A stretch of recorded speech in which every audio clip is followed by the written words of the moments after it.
Welcome back to the Cover 3 podcast here on CBS Sports. That's Bud Elliott. That's Tom Fornelli. I'm Chip Patterson coming to you live at youtube.com/cover3 and everywhere you get your podcasts on demand.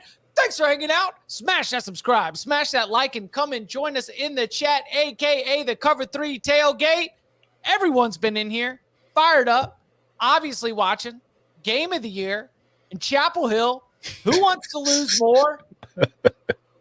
USC and Oregon also underway as we speak. There has been not a colossal set of upsets, but man, we have gotten a good look at some of the teams that we are going to be talking about the most in December and January as we are sitting here in mid-November. So yes, we will be getting to Georgia's demolition of Ole Miss. We will be getting to Washington and what it did and what it showed in a gotta-have-it moment with an upset scare on the line against Utah.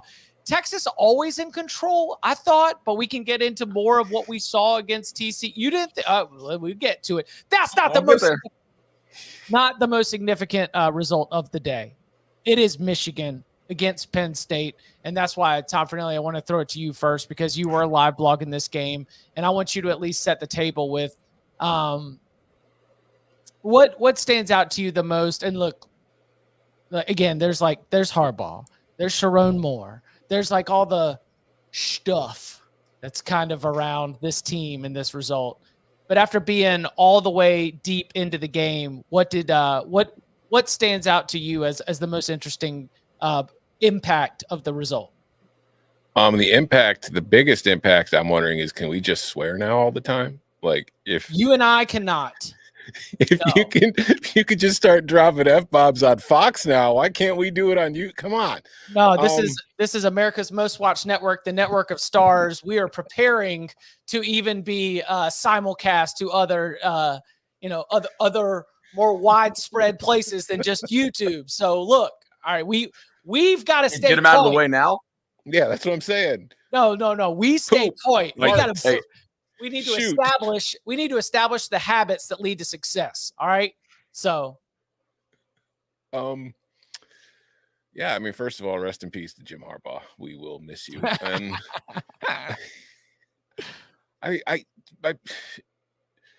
that was I'm probably going to be very much alone in this, but I found that to be a very interesting game. Like, I thought there were a lot of adjustments made early that impressed me, in that, like, Michigan came out its first two possessions. I shouldn't call them drives because they didn't go anywhere. Their first two possessions, they didn't do anything. They, gave up a sack. And then they completely changed, like, their kind of game plan. Like, on their third possession, they started going heavy on the offensive line, bringing in additional blockers. They were bringing in defensive tackles and throwing them at tight end. And they decided, it's like, okay, well, Penn State is very aggressive. Penn State is very fast. So we're just going to throw a bunch of 300-pound men at them and try to negate that and see if we can, start moving the ball on the ground. And they did. Like, I mean, it was just Michigan basically started running a triple option offense with Blake Corum, Donovan Edwards, and J.J. McCarthy. Like, they were the only three guys to touch the ball in the ground game. They gave up the pass. McCarthy finished with 8 pass attempts in the game. He was 7 of 8 for 60 yards. And they just kind of grounded Penn State into dust over the fourth quarters. Like, Penn State's defense overall, like, they held Michigan to 287 yards. They did a good job. It's just they couldn't get the stops when they needed it. And on the other side, their offense just couldn't, like, They couldn't get the job done. That offense, the offensive line, I thought, ironically, especially early in the game, that was the best I've seen Penn State's offensive line look in the run game in months. Like, they were opening holes. They were pushing a very good Michigan defensive front round. They were getting room for Allen and Singleton to move the ball. That faded a lot in the second half, but it was there. And then Drew Allar just, again, after playing horribly against Ohio State, he played horribly again today. He finished 10 of 22 for 70 yards with a touchdown. He didn't throw an interception, but it's because I don't think he took enough chances to actually throw an interception. He was too busy just kind of checking down and taking the easy route or throwing the ball away. He was playing very timid, which I think is a trend with him at this point. He's inexperienced. He's still young.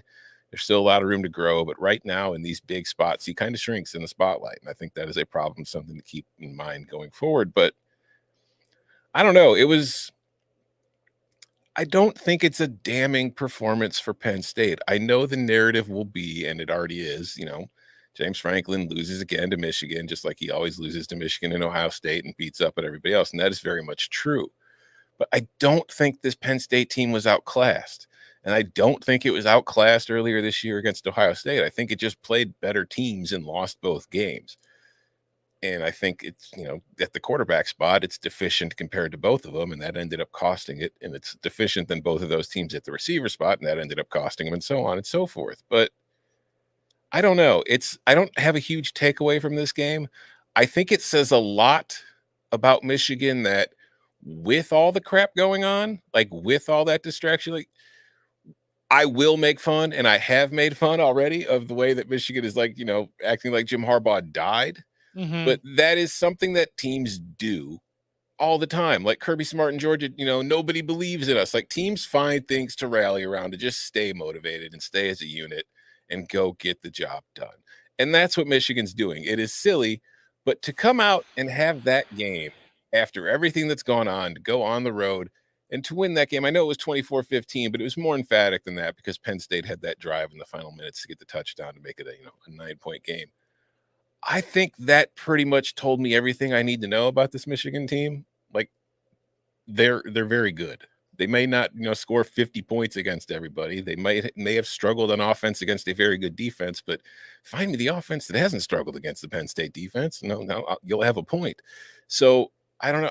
The Wolverines, they're very, very good. They should be ranked at least number 2 come Tuesday night. We'll see. 2,200.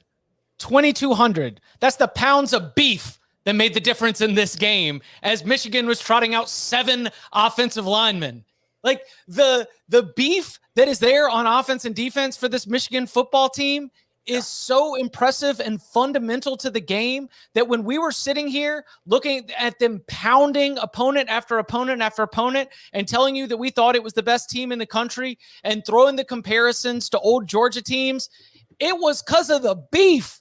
And Sharon Moore, offensive line coach, was sitting there. And look, what was it? So right off the bat, they try to work the seam on that very first possession. But ultimately, you're punt. And then all of a sudden it's score. Just scoring drive after scoring drive. And all of it came behind just running the daggum football. Yes, 30 called runs, 32 rushing attempts when you include the kneel outs to close the game is startling. The one pass that was put in the air in the second half leads to a defensive pass interference call. An absurd physical domination of Penn State in a way that has you being oh, so maybe it wasn't the signs. Maybe it was the players and the physical development of those players and the way they are able to impose their will in the crucial parts of the football game. I could not be more impressed with the way Michigan handled its business. You know who's probably really pissed? Who? Ohio State. Why? Buckeyes. Because they still don't have Michigan signals for pass. Because Penn State really couldn't make them pass at all, man. They just allowed Michigan to run on it. I think you guys largely nailed this. I will say, if you did not watch this live and you just watch the highlights, or if you just box score scout this, it's not going to come through how it looked live on a down-to-down basis. Michigan just looked like it had a better caliber of linemen, not the skill guys, honestly.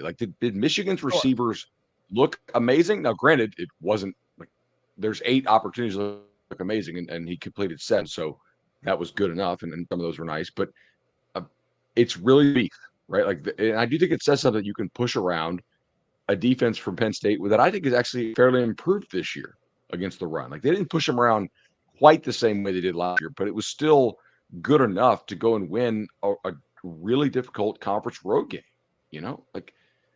If Penn State can't make Michigan throw, who can? Now the answer might be Georgia, the answer might be Texas, right? The answer might be Ohio State, but not many other teams are able to stop the Michigan run game consistently. So I thought that was pretty impressive.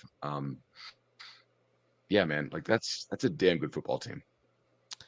Before we get to the Sharon Moore clip, which again is phenomenal. And I appreciate producer Jordan for being able to put this together. I do want to tackle the Penn State side of this because there were boos. There was grumbling.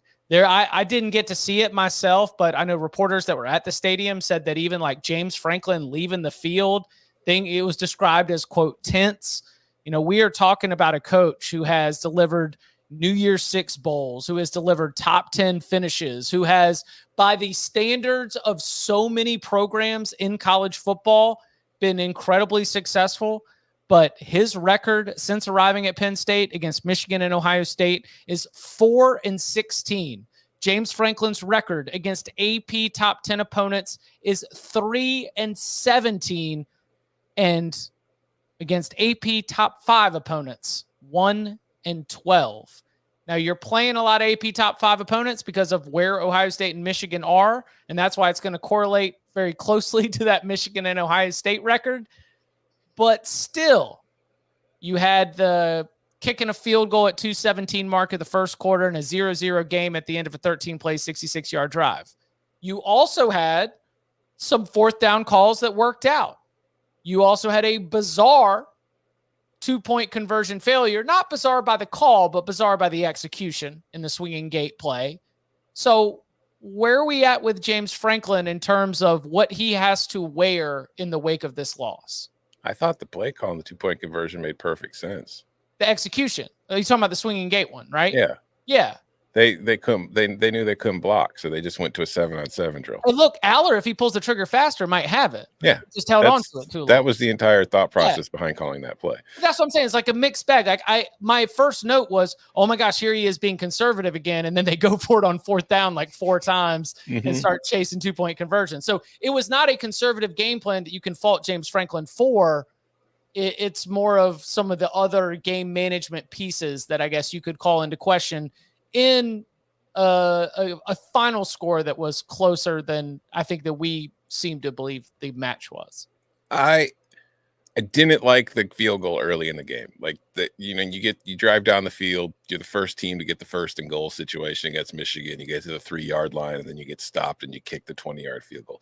Didn't like that because, even if you don't get it, your defense has completely shut down Michigan to that point. Now you're going to force them to drive 97 yards. You're probably just going to get the ball back pretty quick with how conservative Michigan had been being. So I didn't much appreciate that. Other than that, I think you can say he wasn't conservative or Penn State wasn't conservative, but they went for it on fourth down 3 times.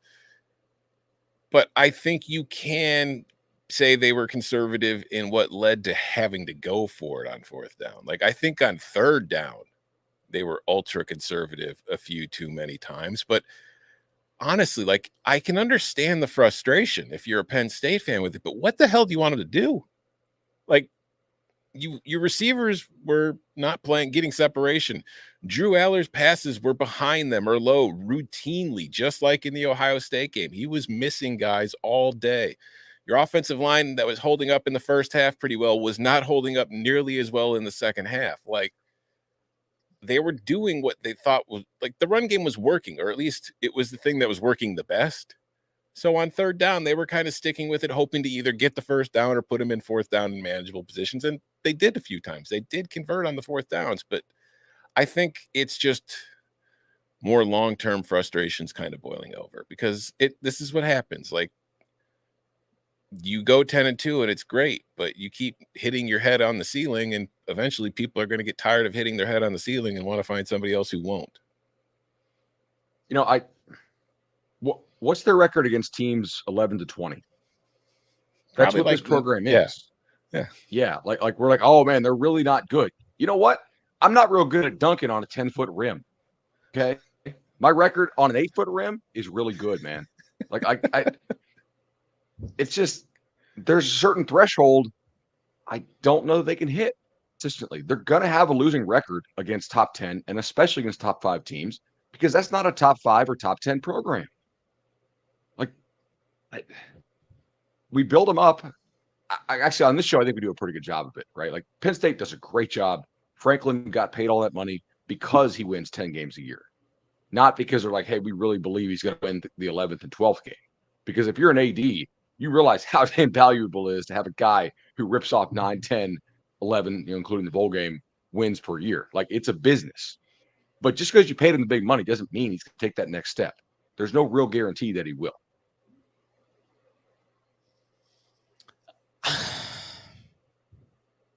You cannot come out of this game with a James Franklin ain't cut out for it. Because that's ignored. That's like when Brian Kelly was asked, like, why can't you get the job done at Notre Dame?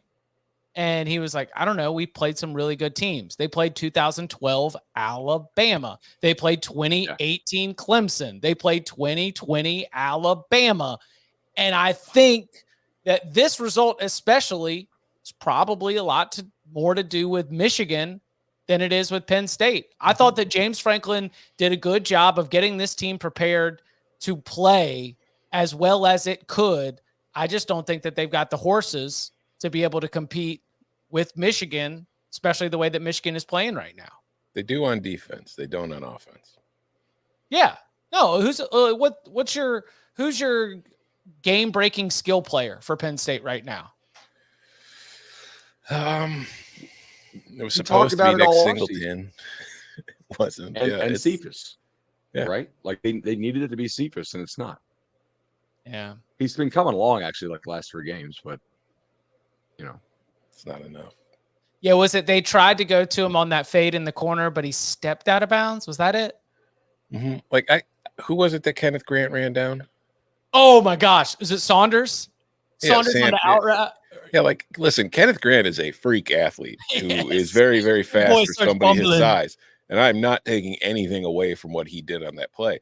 But the fact your guys are getting chased down by 320-pound defensive tackles is a problem. Yeah.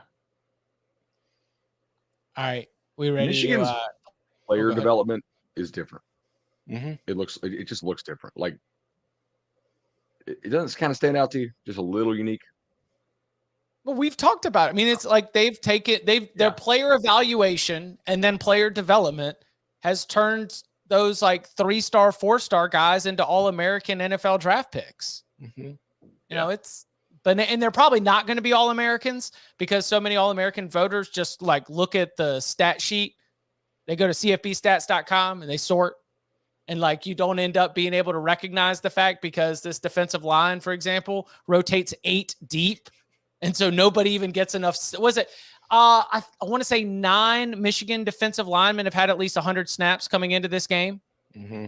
I mean, some of that's because you're in blowouts, sure, but I mean, it is ridiculous. All right, do we want to hear from Sharon more? We ready for this? Yes. Yeah. All right, let's do it. On the road in this environment, when there were doubts, Sharon, what does it mean to you? I want to thank the Lord. I want to thank Coach Harbaugh. Love you, man. Love the out of you, man. This is for you. For this university, the president, our AD, we got the best players, best university, best alumni in the country. Love you guys. These guys right here, man. These guys did it. These guys did it, man. Talk to him, man. Love you. Thank you, Coach. So the Sharon Moore Power Rankings to review. Number 1, the Lord. Number 2, Jim Harbaugh. Number 3, this university. Number 4, the university president. Number 5, the athletic director. And then 6, these blanking kids. Those are your Sharon Moore official power rankings in the wake of the Penn State win. I mean, you got a problem with him? I thought it was a good order. I don't know. Like I maybe I would put Harbaugh up above God, but some people have different tastes. A moment, right? I mean, a big moment, and that's again that was with Fox Sports Jenny Taft. Fox loved that, right? Oh yeah, like that clip is gold. Yeah, eating. Yeah. Do you know how I know they? Whatever, but like. Yeah, I know they loved it because the official Fox Twitter account posted the video with no bleeps.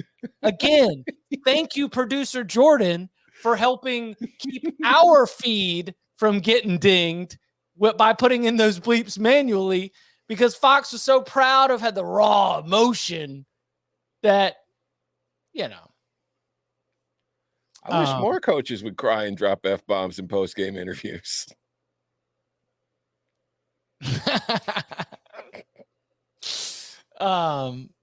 So yeah, again, number 1, the Lord, number 2, Jim Harbaugh, number 3, the university, number 4, the university president, 5, the athletic director, and 6, these blanking kids. Connor Stallion snubbed. Stallion snubbed. Whoever bought the tickets. He's effing signs. Yeah. Did y'all like the sign stealing celebrations on both sides? Yes. Yeah, Mhm. that was good. Yeah. I mean, that. You know, I really hope players. Go ahead. I was hoping that Moore was going to like dig in his back pocket and break out like the 600-page manifesto and just start reading like live on Fox.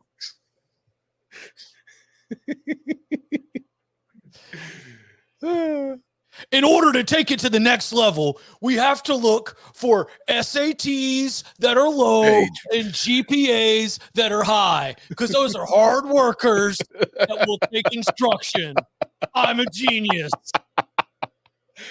All right, good job, bro. Chapter 1: What it takes to be a Michigan man. Yeah. And anything else from that game before we hit a break and keep this thing moving? I look forward to another week around Michigan, not involving any drama, seeing as how there's the hearing scheduled for Friday. So I'm sure it won't be every day a new freaking story. Again, yeah, Jim Harbaugh didn't coach in the game. You know that at this point. And as Tom mentioned, Friday will be the hearing for the temporary restraining order. We'll see. Everything, I'll tell you what, everything I saw today has me much less stressed about the impact of Jim Harbaugh on this team's success. Yeah. Right? I actually thought about that. So the point spread didn't move, right? Like the Vegas didn't really care if Harbaugh coached in the game or not. The only real times I think it would really matter are if he's like a primary play caller, like a Lincoln Riley type, you know, where it's like, oh, okay, like he actually, that's really material to the game plan. Or if he's a guy who's like if you have a Lanning type, right, who goes for a lot of fourth downs, that's part of it.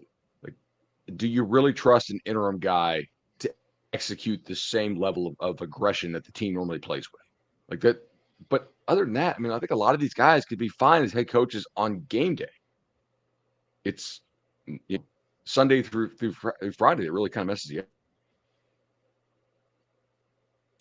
Coming up on the other side, what did we see from the Georgia Bulldogs in their domination of Ole Miss? And Washington survives an upset scare against Utah. Texas also at TCU, and our expectations for the new AP Top 25 poll.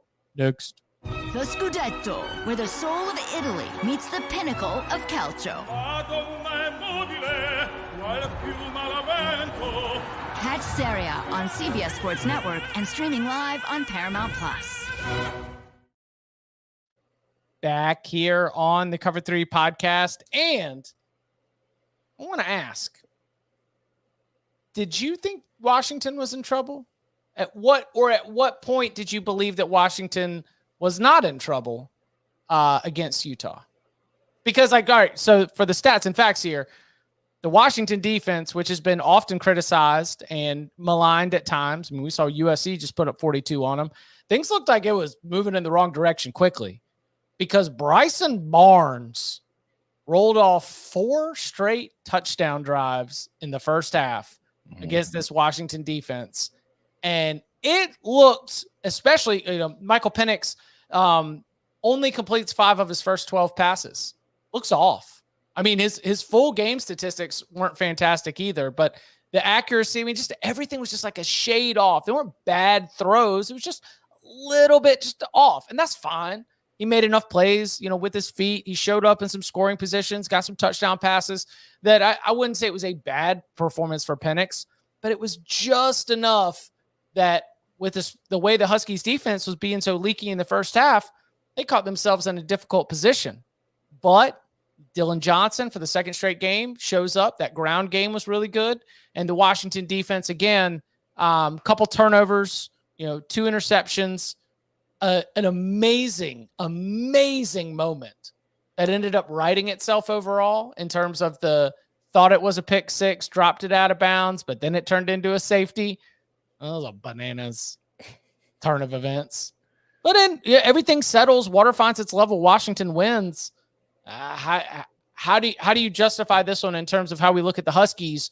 Number 5 in the AP poll, number 5 in the college football playoff rankings. The team with a 0 in the loss column that everyone seems to believe is the last of those 5 undefeated teams at the top.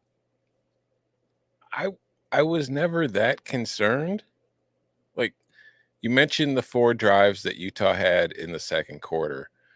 Like, Utah had 219 yards in the second quarter and 160 yards in the other 3 quarters. And the one thing that was kind of keeping me from being too worried was that even in the first quarter, like, Utah couldn't really run the ball. And I was like, okay, so Bryson Barnes is going to have to be Superman for the last 3 quarters of this game for Utah to have a chance. And then he was Superman for about 10 minutes in the second quarter. But then the second half started and like Utah didn't do anything. Like Washington struggled to put it away because offensively they weren't playing that well. Like, Utah's defense was doing a very good job of keeping them in this game. But Utah had 76 yards in the second half. Like, they never really looked like they were going to be capable of winning the game because you knew 28 points was not going to be enough to win. Like, they needed another couple touchdowns to put this thing to bed because the defense was only going to be able to hold up against Washington for so long. And then they made the pick six, which should have been a touchdown, should have probably put it to bed, but then resulted in the safety a play later. So, yeah, it's like it felt like it was a tough game for Washington, but even though it was close, I was never that like scared. Really the same. And it's not because of something I saw in the game. It's because of what I've seen from Utah for the last 10 weeks, right? Like, what is the likelihood that Utah is able to put up another half of 300 yards? Because I do expect Washington to score at least, 2 or 3 times in the second half. Like, can Utah really drive consistently? And Tom nailed it. I mean, 300 yards in the first half. I didn't think they would shut them down to the extent that they did shut them down, but ultimately 70 yards in the second half is pretty ridiculous. So, I mean, guys, it's Utah's offense. They're not good, especially not with Barnes. Like, they had a really nice half. And it's like, can they really keep this up? If they can, then Washington, okay, probably has no business in the playoff. But as to, I guess, the ultimate feeling on Washington, Penix looks the best to me that he looked in a couple weeks. So, like, that was encouraging. Maybe he's getting healthier. I hope he is. And we'll either see Penix beat Oregon again in the title game, or we won't. It's just going to come down to that. Like, as long as they keep winning, they'll be there. And probably Oregon will as well. Oregon will be favored by about a touchdown, it looks like. And that's not a lock, right? Like, being favored by 7 is no guarantee. Yeah, like even when they missed that field goal in like the last 2 minutes, I was still like, oh, okay, now we just got to rely on Utah to drive down the field in 90 seconds and score a touchdown. And it was just like, okay. And then 2 or 3 plays later, it was an interception. The game was over. I thought, yeah, we'll see. What'd you think? Well, The OPI? The What? offensive pass interference. Yeah. Oh, that was something that you want to resonate on? Kind of. Apparently, my internet's not bad, so I'm going to talk only when I have additional things to add, I guess. I can hear you guys fine. Looks like you guys can hear me in fine, but I guess some of the chat can't. So, sorry. I would say your audio is coming across great. And I think your video is delayed. I think it's the lighting, the framing, and the blurriness that's bringing out the Max Headroom jokes. Don't let those stop you from cooking, okay? The information is coming across fine. Oh, he said I'm coming in 120p, which is awesome, but the audio is great. All right, cool. Yeah. I don't want you to limit what you are trying to offer to this product. As we are, hey, I haven't said this in a while, multi-platform excellence. So, we got a lot of listeners to serve as well. I did think that some of the throws Penix made were like really good. just really, really nice. And that was he can drive the ball sometimes. I was pretty impressed, man. Do I think Washington can win a natty? I don't know, not really. But if they go undefeated, you can't deny them, and they're gonna have a shot. I think they could lose at Oregon State next week. Yeah, they could. I don't think they will. That to me. Oregon State's secondary is kind of sketch, Mm-hmm. and Stanford can't exploit it, I guess. Yeah, I mean, that game just got sideways and out of Stanford's control really quickly. The only thing Stanford can exploit are murky laws around tech. Am I right, fellas? Come on. Hey. All right. So if we are to project the new AP Top 25, do we think that Michigan is going to overtake Georgia for number 1? No. Hell no. 50 burger on the board against a top 10 team. And despite whatever we have said about Ole Miss, a top 10 team. Despite whatever we have said about Ole Miss here on the Cover 3 podcast, same voters that put those Rebels in the top 10 are going to be making the same decisions about what to do with Georgia. Brock Bowers was back.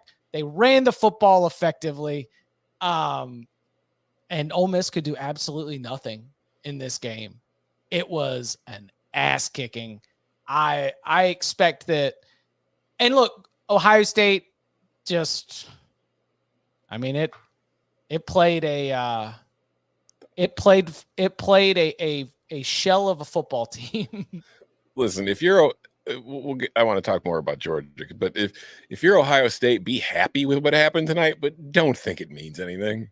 Well, all right. So my thought was that if voters want to flip Florida State and Washington, I would understand it.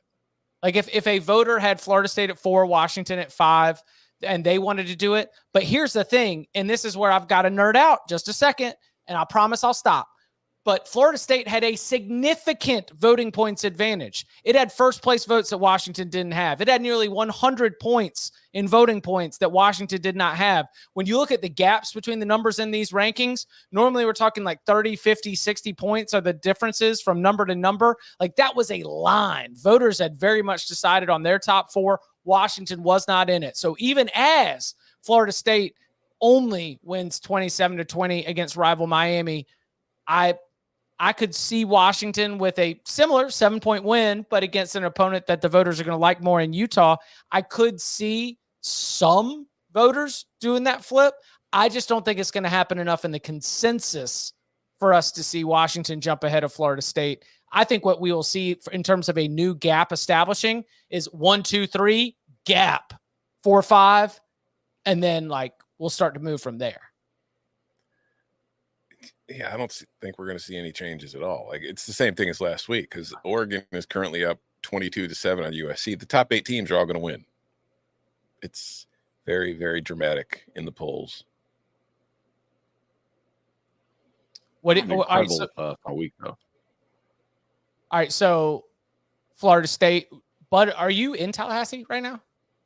I am. Yeah. Okay. All right. So were you that there? Was I was. Yeah, that was pretty interesting. I thought Miami's defense played its ass off, honestly, and I guess I was like never nervous about it because like Miami, I really didn't think they could score, and they did actually score on that 80-yarder late when the safety and corner ran into each other, and Miami guy looks around, he's like, "Each other out, cool, I'm gonna run for 80 yards," and I don't know, just like Emory Williams completed 8 passes. I understand why Miami started him. I think if you look at the body language that the Miami players had when Tyler Van Dyke was throwing interceptions late last week against NC State, I mean, they were kind of trash talking him. You know, just it looked bad. I understand why you went with true freshman, but he just really wasn't a threat, right? Miami's defense kept him in that game and played extremely well. Like they played hard. I think they're really well coached on defense. Like their blitz schemes were nice. They got the Jordan Travis some. They bowed up in the red zone a little bit. Like I was pretty impressed with Miami's defense. Offensively, they just kept handing it off, try to keep chipping away. And it's like, damn, like you're not going to get margin in this team right now. They also never had the ball with a chance to take the lead, you know, in the final 20 minutes of the game. it was like scored close, feel not close, like, but like you should handle it if you think you're like a legit national title contender, which I've been pretty consistent on the show. I think like Florida State's a good playoff contender. I don't think I like how they match up against like Georgia and Michigan. And I don't put Ohio State in the same category. Ohio State's offense, I think, is different, but I think they have a really good shot to make the playoff, which for where this team has been, I mean, they were losing to Jacksonville State 2 years ago, right?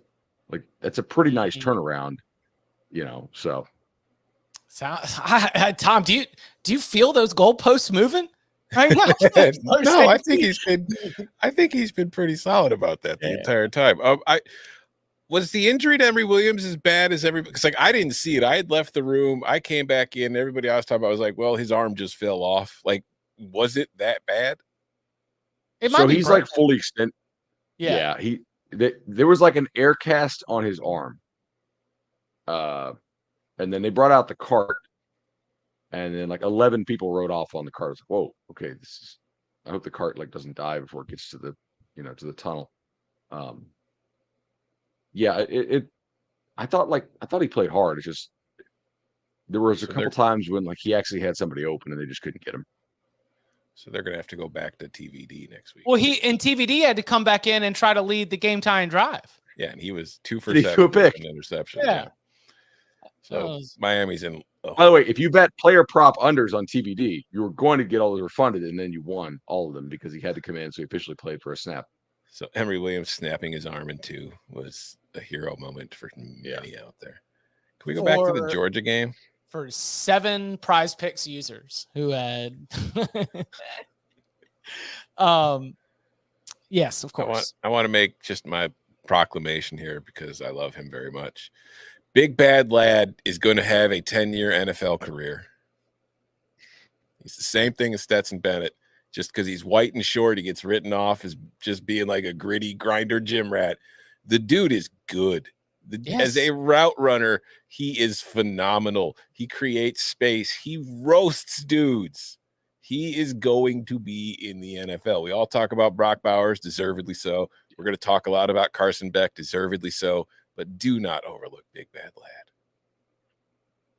Yeah, no overlooking here. McConkey's return to the lineup has been huge for all of the Georgia offense rounding into form right at the perfect time. I mean, this is kind of a masterclass in peaking at the right time against your toughest opponents, getting ready for the ultimate goal, which is to try and go win a national championship. So nobody's sleeping on Big Bad Lad. No, people are sleeping, Chip. He's going to get drafted. He's going to be a 3rd or 4th round draft pick. He's going to end up on like the Rams or somebody in like that Sean McVay coaching trees offense. And he's going to catch 70 passes a year for 900 yards and 4 touchdowns. Yeah, he's Hunter Renfrow. I'll ask the same question that Chip asked. Like, did you ever believe? Because Ole Miss scored on that first drive. Oh, no. Absolutely not. No. Yeah. I mean, that game basically went exactly like I said it on the show when we talked about it on Big Game Breakdown. I said it in the locks. I said it when I had to give the pick for it on HQ on Saturday before the game started. I said, Ole Miss will get some points. They will move the ball and they will not get any stops. And that is exactly what happened. Because that Ole Miss defense has been fraudulent and remains fraudulent as hell. Mm-hmm. Yeah. A lot of great show. I don't know. Everybody should find a college ball show that talked about that this week and listen to that one. Listen, it was all of the worst reason. I understand there's a lot to go into the decision of where you want to be as a coordinator on the field or in the booth. And it's probably something with like your own style and, what the head coach wants, and you're trying to be a part of it. But Pete, my guy, maybe if you were in the booth, you wouldn't have gotten as much screen time as you did as your defense was getting cooked by Georgia in this game. Boy, you looked disappointed and without answers in your hoodie on the sideline. Camera's easily able to find old, what should we call him? Like, he's like a Pika Pete You're just looking like a frat dog there with the curly hair and the hoodie on. Yeah. It was a rough day for the no time did I believe that Georgia was in any danger of losing that game. I would say the big takeaway is Mims comes back and surprise, the offensive line is just mashing people. Well, it might not surveys be show. Yeah. It might not be a problem in the long run but I do think like not having Dumas Johnson out there today was a problem with some of the run game stuff early on. They adjusted to it because Ole Miss kind of had to get away from it. But as we go forward, if they get to when they face Alabama in Atlanta, like if it's not fixed by then, that could become a problem. But it's like you're trying to nitpick a very, very good football team without a hole right now. I have not gotten a chance to watch Ohio State yet, so I don't want to like. They were great. They were great, but they were playing Michigan State. Yeah, and Michigan State is a very bad football team. Yeah, I'm gonna have to figure out what I get into that a little bit later. One last piece here. Any reason to think that Texas might sputter a little bit, or what do we make of the Longhorns? Quinn Ewers comes back, but Jonathan Brooks leaves the game with an injury. It's extremely concerning. So we'll have our eyes on that one. What do we make of Texas's win at TCU? Is a good win.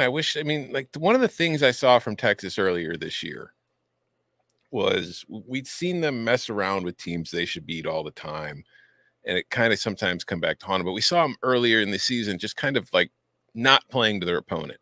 Tonight felt like somewhat of a, just a relapse because that game should have been over. They let TCU make a charge in the fourth quarter. They should have put it to bed before then. It got a little too close. No, they were never in a position to where they could have lost the game really, but just, I don't know, man, you got to stop playing with your food at some point. If you're going to be a team to be taken seriously as a national title contender, you need to, like, Georgia doesn't do that.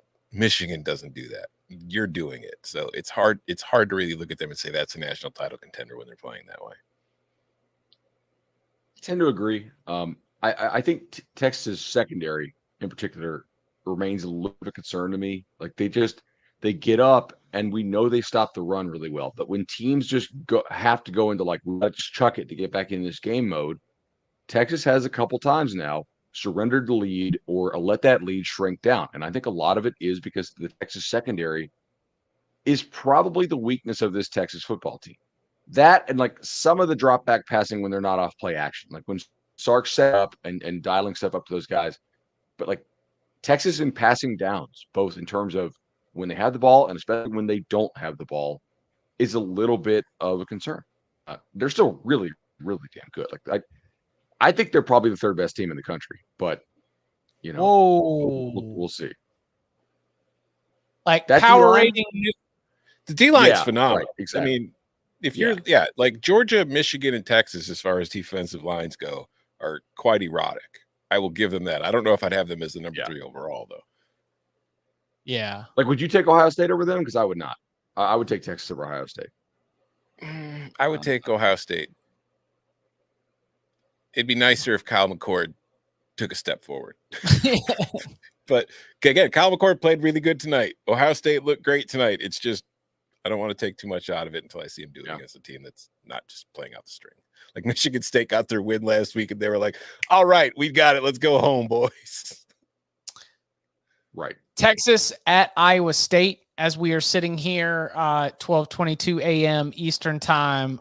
Iowa State with a 31-13 lead against BYU in Provo. Cyclones are good enough to mess around. If Texas doesn't play well, Texas can lose. Yeah, that's a good qualifier on it. But BYU's this quarterback they're playing right now, BYU is non-competitive without Slovis. Like this second week in a row, this Retzlaff kid they're playing, he can't play. He's 4 of 9 for 30 yards tonight. Did they bench him, or is this Kingston kid? Is he? He's a receiver. So they had a receiver throw a pass. Like BYU is basically just they should just run Wildcat because this guy can't play at all so far through like 6 quarters of sample set.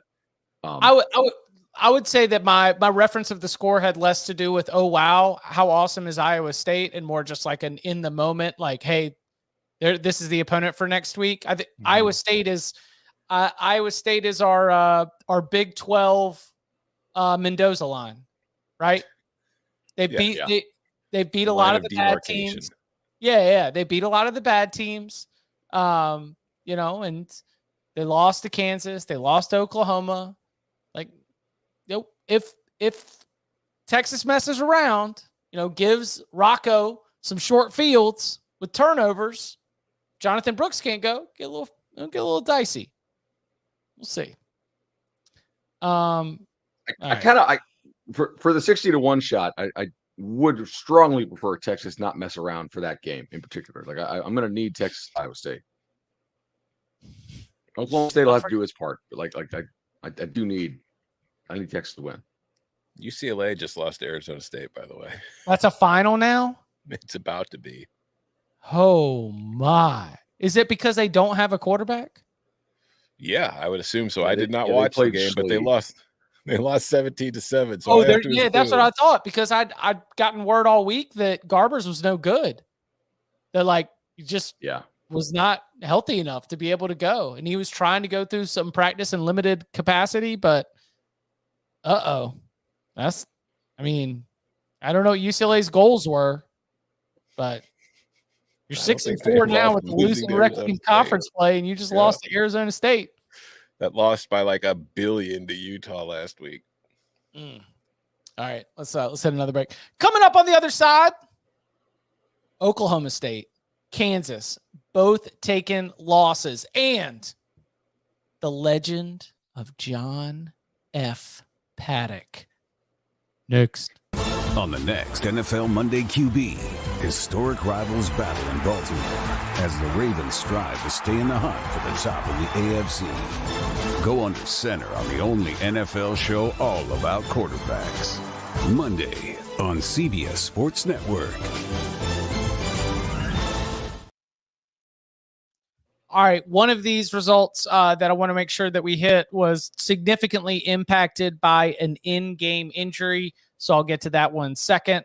I don't have an in-game injury note. What in the world happened to Oklahoma State? I mean, no. I don't want to hear UCF was the deserved favorite. Okay. Tom was right. No, Tom was right that UCF would be favored. Now, would and should are different words, thankfully, because should Oklahoma State have been favored? Here's the thing, and I want to just make this a principle of our show going forward, because now that Texas and Oklahoma are leaving the Big 12, nobody in the Big 12 recruits anywhere close to a national title level, right? Like, they'll get a team in the playoff. Most years, that team will get smoked because nobody really recruits to that level. So let's remember this. Just because you win 3 or 4 close games in a row in the Big 12, especially the Big 12 with Oklahoma and Texas, does not mean you're better than you were before you started the win streak. I don't think Oklahoma State is that much better, yesterday compared to where they were a month-ish ago. Now, obviously, when they lost to South Alabama, that was problematic, and rotating 3 quarterbacks is not a great way. But once we kind of figured out what they were, they've been leaning on a good run game, and they won a bunch of close games in a row. But close games in a row is just luck, okay? And they have a pretty weak schedule, and they finish out with BYU and Houston, so they should win both those. But I think UCF is a better team than Oklahoma State is by a point, right?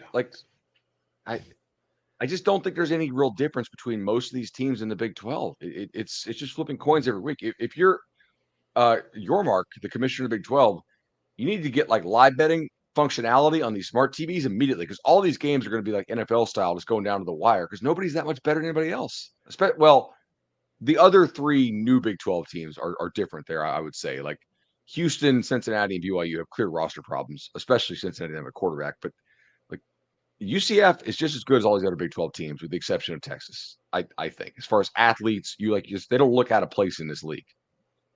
I agree with you, that none of these teams are that much better than the other, but I'm going to have to argue against this proves that UCF is better than Oklahoma State, because this, my friend, is what we call an outlier result. A 45-3 game is not something that we should look at as signal as much as it was noise, because there was a whole lot of noise in this game. There was also a whole lot of rain. Ollie Gordon, a lot of turnovers, yeah. and a whole lot of crazy, stupid stuff. And there was sky blue space uniforms. I mean, there was a whole lot going on here that we can't really. Citronaut uniforms. Those are the Citronauts, dude. It's just, yeah, no, that game was just, that was college football Saturday happening. That's all that was. And look, like, wins against Kansas, Kansas State, and Oklahoma were all in Stillwater. You know, like, you were at home and you were able to kind of control those games. And we never looked at Oklahoma State, despite the fact that Ollie Gordon was putting up obscene numbers. It wasn't like this was an offense that was, you know, really set up in a way where it was going to be able to overcome a 24-0 halftime deficit, right? Like, the game went sideways. Oklahoma State didn't have a lot of answers. RJ Harvey, who'd run the ball down Oklahoma's throat, like, who had been, you know, for everything we said about John Rice Plumlee, Harvey's been the best player for this UCF offense here over the last month or so. I don't think UCF's a better team than Oklahoma State on a neutral field, in a neutral environment. I think that Oklahoma State has played with a level of consistency over the last month that it did not display in this contest. But I understood that once the game went sideways after 2 quarters, I knew where it was going. Yeah. So, yeah, Pokes looked wet and ready to go home. Like, when it was like, was it 17-0 or 20? I can't remember what happened first, but once it went 3 scores, Oklahoma State was just kind of like, all right, boys, let's not get ourselves hurt. Yeah. I mean, they also are not well equipped to be a comeback, like to be a That's what I'm serious saying. comeback team. Yeah, right. They're game script dependent for sure. Kansas down to their 3rd quarterback as Jason Bean gets knocked out of the game, ends up taking a 16-13 loss to Texas Tech. Texas Tech says, don't make that a qualifier, Chip. We've been losing quarterbacks all damn season. Okay? We still have to go out there and compete. 16-13 is your final. What do we make of that result in the Big 12? I don't make a whole lot. I mean, you kind of just nailed it. Jason Bean gets hurt. You're already down Jalen Daniels. You're turning to Cole Ballard. Like, I know Texas Tech's had plenty of quarterback injuries, but Baron Morton's been playing quarterback for them most of the year. Cole Ballard has not been playing quarterback most of the year for Kansas. But Texas Tech, that's a big road win for them, and it's an important win for them. So good for them. Now they, keep the bowl hopes alive and just make the Big 12 race a little more interesting. Oklahoma 59, West Virginia 20, Kansas State 59, Baylor 25. Emory Jones gets a road win against Donovan Smith, 24-14 for the Bearcats over Houston. Anything else from the Big 12? We haven't done this in a while. Anything else from the Big 12 we want to make sure that we hit? Burn those uniforms, Sooners. These things are terrible. Yeah, those suck. Oh, a lot of military appreciation uniforms here on Veterans Day. Thank you to everybody who served and listens to the Cover 3 podcast. Disrespecting the troops with those uniforms. Oklahoma disrespect. Those were pretty bad. Yeah. Well, speaking of military appreciation, have you noticed Jerry Kill got the military appreciation gear early and just wears it nonstop now? He's like, I'm just and every day is military appreciation day for Jerry Kill at New Mexico State. So I think Baylor and West Virginia, we knew Baylor had a bad defense.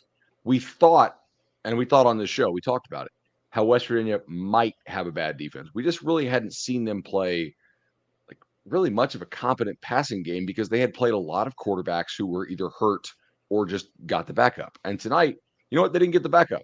Also, I have an apology. Drake Stoops is better than I realized. That's a couple really nice games in a row for him, stepping up. I never said he sucked on the show, but I definitely was I don't want Drake Stoops to have to carry this offense with Earl Anthony going out with the injury. And he really has, man. Shout out to Drake Stoops. Nice job. Lad McConkey. Tiny white receivers getting props on the show tonight. Tiny white receivers. There's levels to it. Yeah. Respect the troops, the tiny white receiver. All right, in the Big Ten, we already discussed Ohio State 38, Michigan State 3. Great highlight reels performance for Marvin Harrison Jr. More trash uniforms, by the way. Michigan wins at Penn State. Any thoughts on? I know we've definitely thoughts on the overtime result in Champaign, but Iowa 22, Rutgers nothing. I have thoughts there. Okay, Terps 13-10 winners in Lincoln. The Maryland is bowl eligible. Purdue 49, Minnesota 30, and then Northwestern 24, Wisconsin 10 in Madison. Woo! October, the Cover 3 podcast, October Coach of the Month, David Braun, now has the Northwestern Wildcats 5-5 with 2 games left to play. Mm-hmm. Wow. Mm-hmm. John Paddock, though, we want to talk about that? Because I got some stats and facts, but I want to let you hit me with some vibes or emotions first, if you got them. I'll try not to go Sharon Moore here and pronounce his full name, but yes, John Paddock is the best quarterback on earth. He's probably, and not just in college, on earth.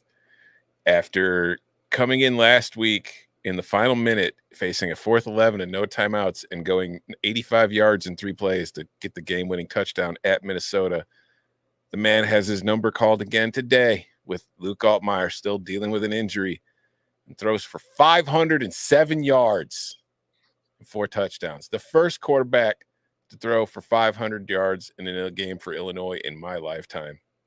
The last dude did it in 1980, threw 600 yards in a loss to Ohio State. But this was a win. Isaiah Williams, 9 catches for 200 yards, 2 touchdowns. Just, that was the dumbest, most exciting, fun game. And I also say, Brendan Sorsby is good for Indiana too. Like I was saying the last few weeks, I thought that they had something going there with him. I still think they do, because the Hoosiers were down their 2 top receivers and they still managed to put up 45 points in this game and get it to overtime. And they, Sorsby threw for 289 yards. This was a really fun game. And I think Illinois has a legitimate QB controversy, although I don't know how much of a controversy it is, because I like Luke Altmaier and I like his potential, but the dude threw for 500 yards. I don't know if you can bench him next week. 93 combined points. You cannot. Yeah. You cannot bench the guy that just threw for the most yards in the sport this year, in my opinion. 93 combined points is the most in a Big Ten game in 5 years. The 1,113 combined yards is the most in a Big Ten game in 3 years. There were 18 plays of 20-plus yards, which is tied for the most in a Big Ten game in the last 9 seasons. Yes, it was. Dude, this was Washington, USC. We are just getting prepared. That's all we were doing. Like 18 of 20-plus. Some of them were schemed open. A lot of them were missed tackles. But you know what? It was 18 plays of 20-plus yards. Illinois actually outgained Indiana by 211 yards, but still needed the comeback in overtime to be able to win the game. And as Tom mentioned, 507 yards is the second most in Illinois football history. John Paddock keeping the Illini in the mix for bowl eligibility and, heck, even the Big Ten West. Can you just imagine what's going to happen when John Paddock throws for 500 yards against Iowa next week?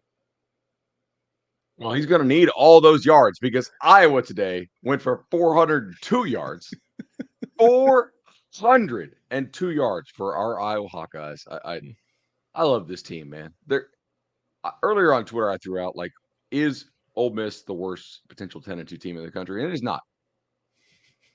Iowa is going to go 10-2. Did Iowa lock up the West today?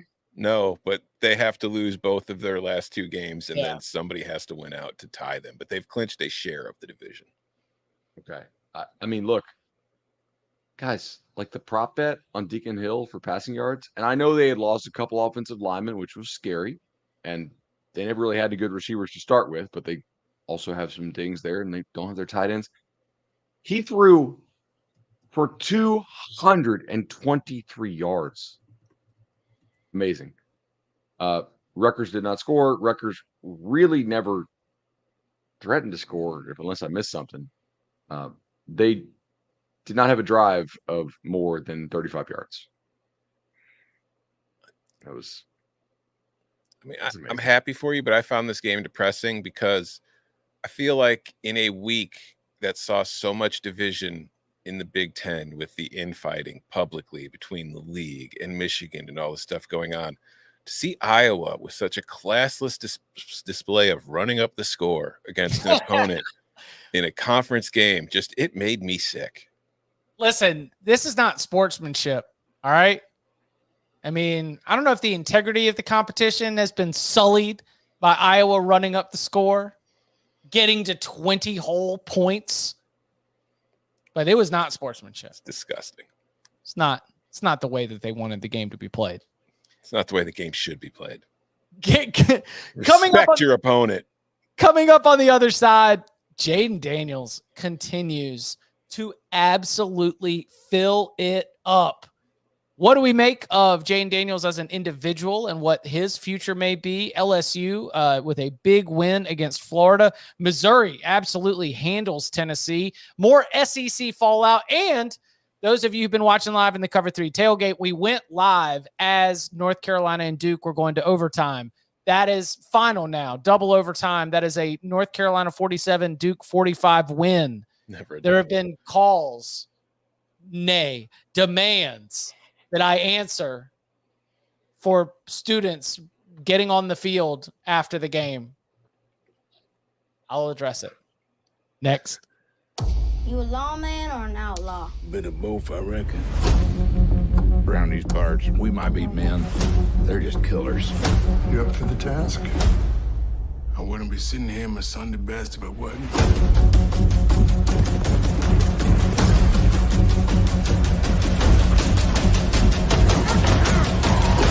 I'm warning you, your wicked days are done.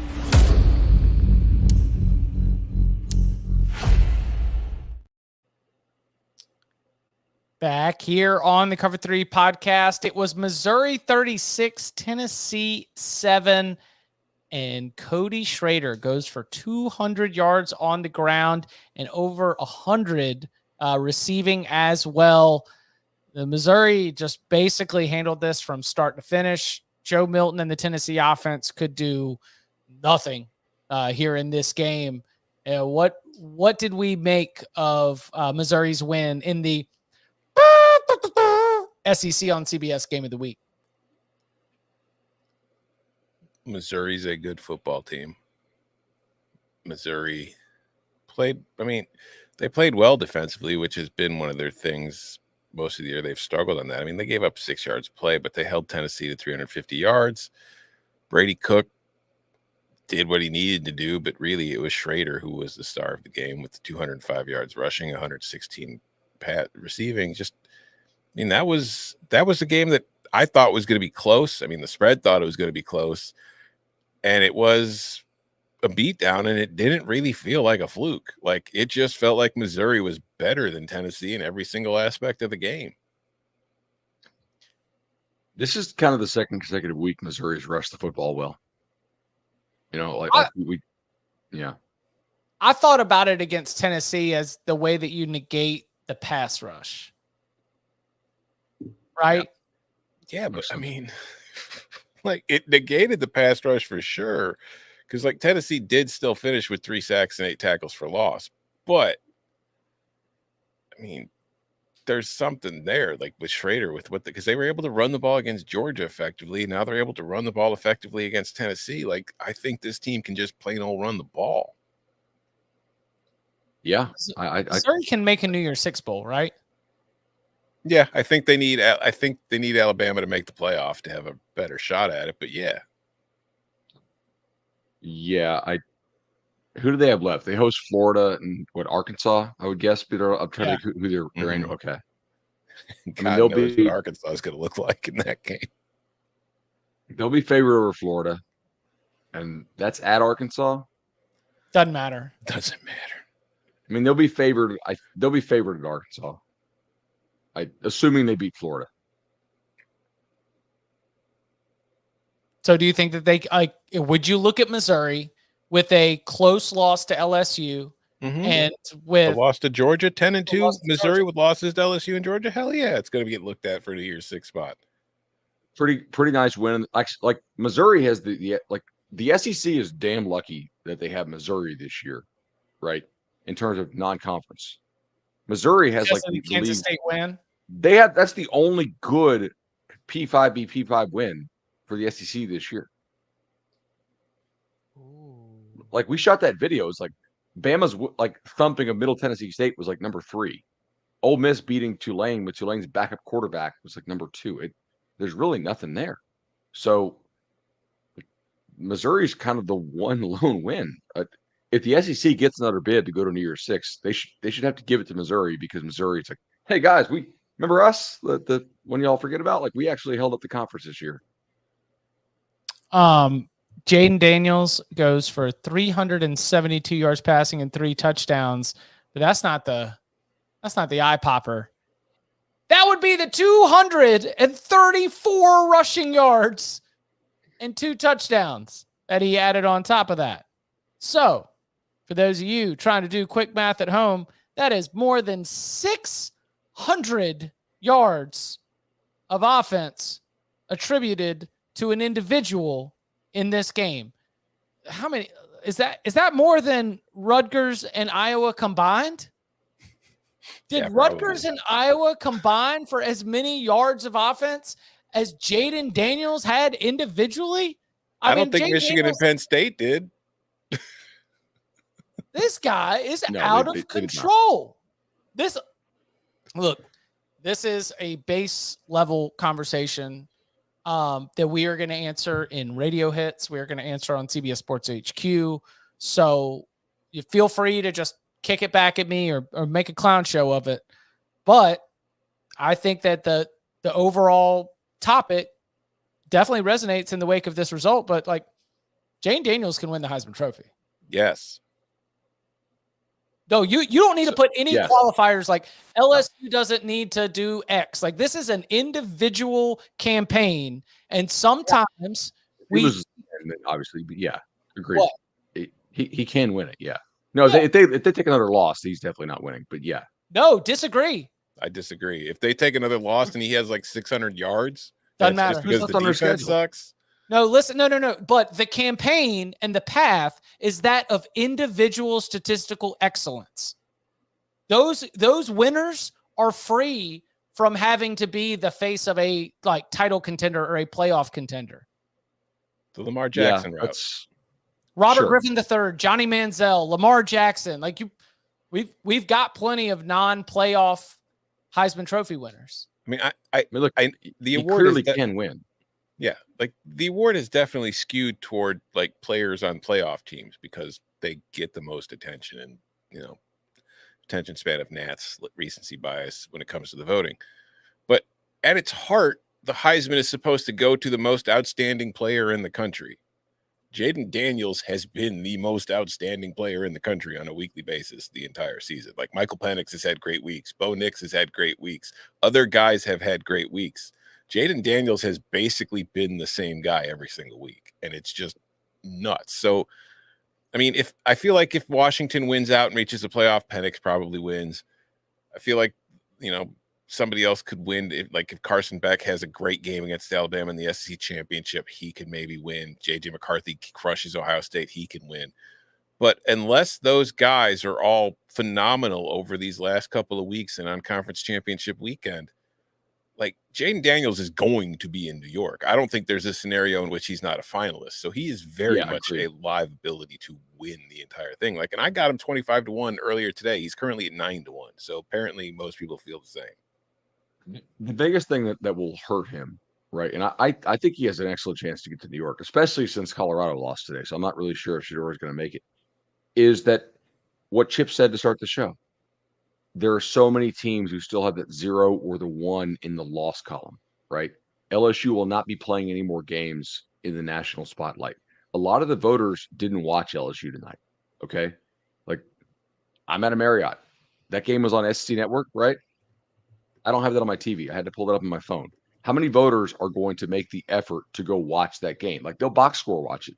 They're like, oh, wow, 600 yards of offense is awesome. But, like, there are better games on to watch than that ball game. Like, that actually, by the way, which I disagree with what I just said, that game was actually pretty incredible to watch if you hate defense and love just scoring every time. But, and like, they'll see the highlights and stuff. So they're not going to totally miss it. This is not 1994. But we have a lot of big-time marquee games coming up. Jaden Daniels will not be playing in any of those. So, like, that will hurt him in terms of the ability to win. But I do think that the ability to get to New York is real. Like, there's a very clear path for that. I mean, he has Georgia State coming up and then Texas A&M. That's 2 bad defenses. Well, secondaries at least. I don't know. And front's pretty good. Let's see. Arkansas, Mississippi State. Oh, I have a good tweet. I need to highlight every year during this UF LSU game. Jordan, can we pull the tweet?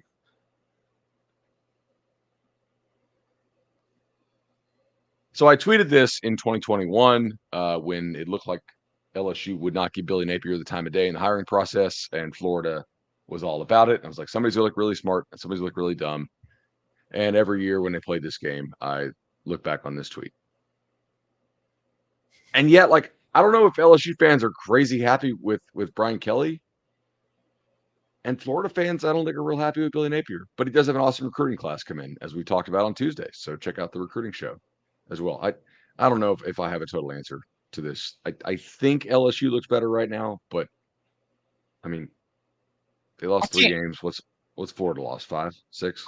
I can't speak to the position of an LSU fan, but from my seat, there's a big distance between job review of Brian Kelly and Billy Napier. Performance review. Mm-hmm. Yeah, it's probably fair. Oh, also LSU, they had a kid ejected tonight with like a horrendous targeting call. It looks awful call. But LSU at one point was playing 4 true freshmen in the secondary. I was like, oh, wow, Florida's going to score like a lot of points. And LSU's like, yes, they will, but I'm Jaden Daniels. I'll just score 1,000,000 points. So it was great. As soon as he got ejected, I hit Florida over 26.5, and it was that thing cashed real quick. In the ACC, we nearly. I mean, I at one point I was wondering if Kyron Drones was going to become the second Virginia Tech quarterback in school history, joining Michael Vick as quarterbacks to run for 200 yards against an opponent, with the way that he was absolutely cooking Boston College's defense. But Drones finishes with only 135 on the ground. Virginia Tech wins 48-22. Clemson, unbelievable catch from Tyler Brown. That might have been the highlight that made it your way. 42-21 winners against Georgia Tech. A lot of short fields differences. They cashed in on it. NC State 26, Wake Forest 6. Syracuse, never fade Syracuse in Yankee Stadium unless they're playing Minnesota. It's all one hashtag. That's the way it goes. Syracuse wins, improves to 5-5, 28-13 against Pitt. And yes, North Carolina 47, Duke 45, double overtime. Kids were running on the field. It was the last home game of the year. Like I'm not gonna go up in arms. You beat your rival, and it's the last time Drake May is gonna play in Kenan Stadium. The next 2 games are at Clemson and at NC State. So, sure. Can we go back to Cuse real quick? Of course. By the way, Chip, totally agree. Like, what's wrong with kids like running on the field? Somebody could be hurt. It's a fair. That is the fair pushback. What is wrong with it? Someone could get hurt. But the sanctimonious idea of when you can and cannot rush the field, I am way more along the lines of I'm not going to draw a judgment. I'm not going to do the Their blood is on your hands, Chip. I'm not going to say I'm not going to pull an act like you've been there before with North Carolina football. Okay, they finished the season lost last year. Do you know what a November win feels like? They don't either. So let them celebrate it. Did you guys watch Pitt, Cuse? No, I didn't get it. It's on the DVR. Is Pitt on quit watch because Syracuse ran Wildcat like the entire game with Dan Villari, who's a tight. Now he was a quarterback at Michigan, but he's a tight end for Syracuse and actually kind of a decent one. They threw 8 passes on the day. Yeah. 8. They ran for 150 is 250. Like I saw Garrett Trader do a they ran for like backflip. almost 400 yards. Yeah. Somebody brings up the point that like Jermaine Burton could be on the field, and that really makes field storming actually like legitimately dangerous, which is fair. So, I mean, Cuse ran for 400 yards basically on Pitt. Like they passed for 17 yards and won the game by 2 scores. Pitt did beat Louisville though. Yes, they did. Yeah, and look, like those. If you're looking at the difference in the result to the final, you've got a pick 6 in there. You've got like some bad Pitt mistakes that lead to good field position for Syracuse. Yeah, I think it's more of a credit to a not quit performance from Syracuse. Pitt just couldn't get the runners home from scoring position. You know, it happens. Let's see. So that would be 41 on the final. What was our over under? 37.5. Oh no, Yankee Stadium. Short porch. Pitchers. It's not a pitcher's park, Chip. Not a pitcher's park. Not like Wrigley. The defenses didn't keep people between the left center and right center gaps. They let them get down the line too much and just lost contain. Anything else from across the Atlantic Coast Conference that stood out? A deeply unserious conference outside of Florida State. Unserious? Unserious. By the way, awesome for Paris Jones to regain movement in all of his extremities. Like that was great to read this morning, the tweet. That was such a weird game for Louisville because I felt like on the one hand, Louisville was not playing well. Correct. At all. UVA looked materially improved. And yet UVA scored 1 touchdown on it was a defensive touchdown on a pick 6. And the other one was a 60-yard fumble return on offense where like the guy stopped and he fumbles the ball. And it looked like a holy roller play almost. It was the play that Jones got hurt on, right? And he takes it. I was like, okay, so UVA is going to get like kind of every bounce of the ball type break here tonight. And dude, Louisville played. That might be actually a worse game than they played against Pitt. I know like the result was not, but that was not. I don't know if they're trending in the right direction as they approach the ACC title game. That's not that Florida State's getting any better anyway, but like they're sort of just remaining what they are. That's what happens when the Whoopsie Daisy King, the Prince of Chaos, comes into the game. Anything is possible. I love that kid. I know. With all my heart. We need to discuss some show planning here. I think we can do it on the air. If Mississippi State opens tomorrow, do we need to go emergency? Depends on the time of day and availability. I'm working tomorrow, so I am really, really rooting for nobody getting fired tomorrow. I think that athletic directors need to take patient approach and really, really study the long-term and short-term effects of making a move right now, what it could do to the psyche of the players in that locker room. We got to take their mental health into serious consideration here. We don't want to shake things up. These are kids. They've got classes and finals coming up. We don't want to put any more on their plate than is already there. So let's keep everybody for at least another week.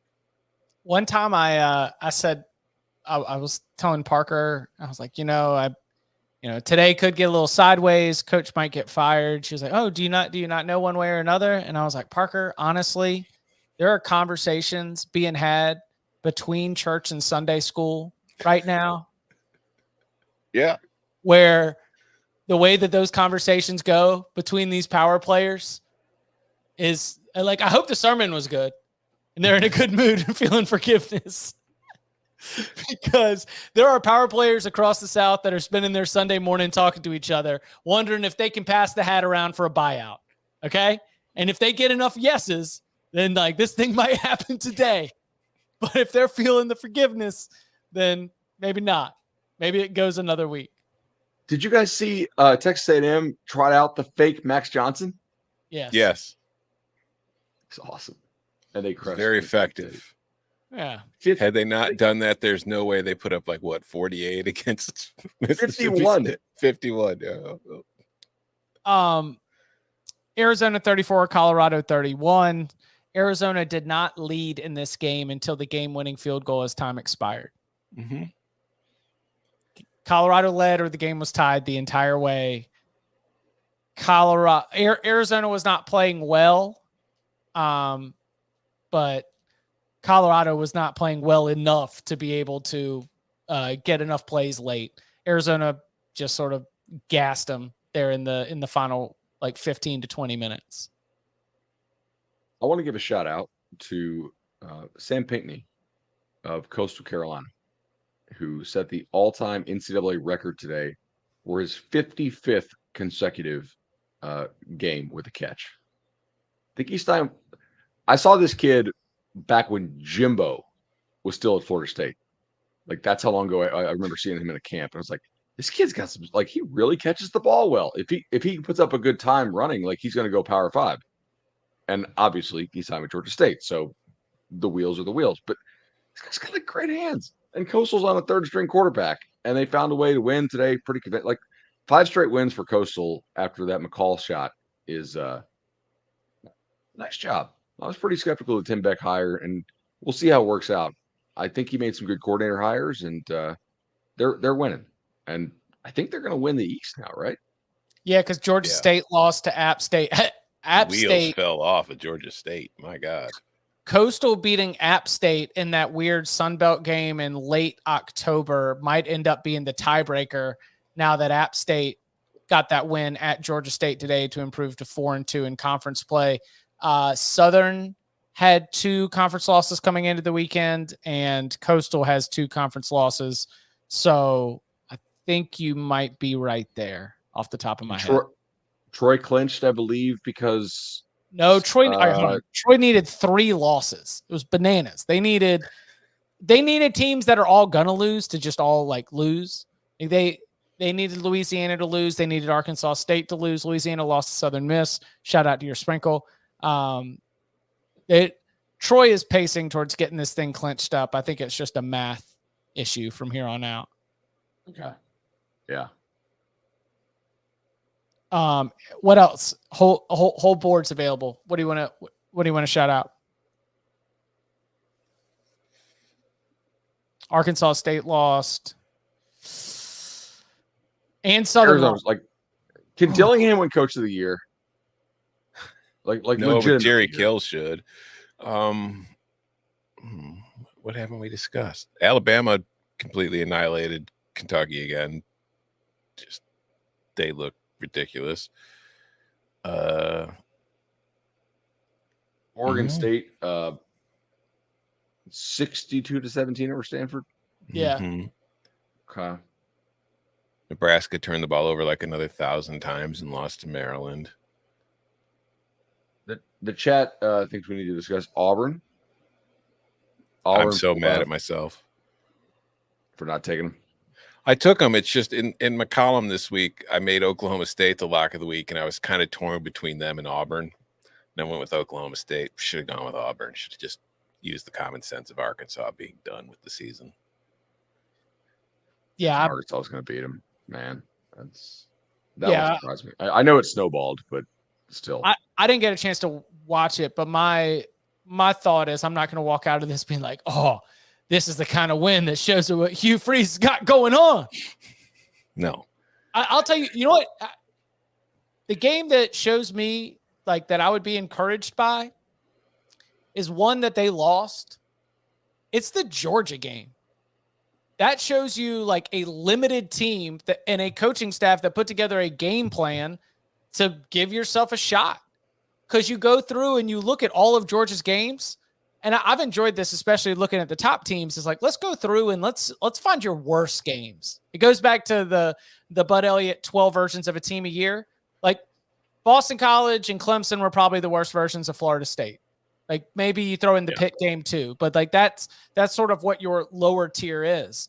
And with Georgia, especially the way that the Bulldogs have been playing recently, that Auburn game stands out as one of the worst games for Georgia. So maybe that would be something I would point to before I'd point to Arkansas as a sign that we like our coach. We think in year one, there's these little things that we can grasp a hold of to be able to be encouraged about moving forward. Speaking of Auburn, they did flip Waller, who's a top 50 player in the country, but big time edge rusher, Mississippi kid who's committed to UF, and Hugh Freeze and those guys flipped him. So with signing day coming up, like that's what you want to see.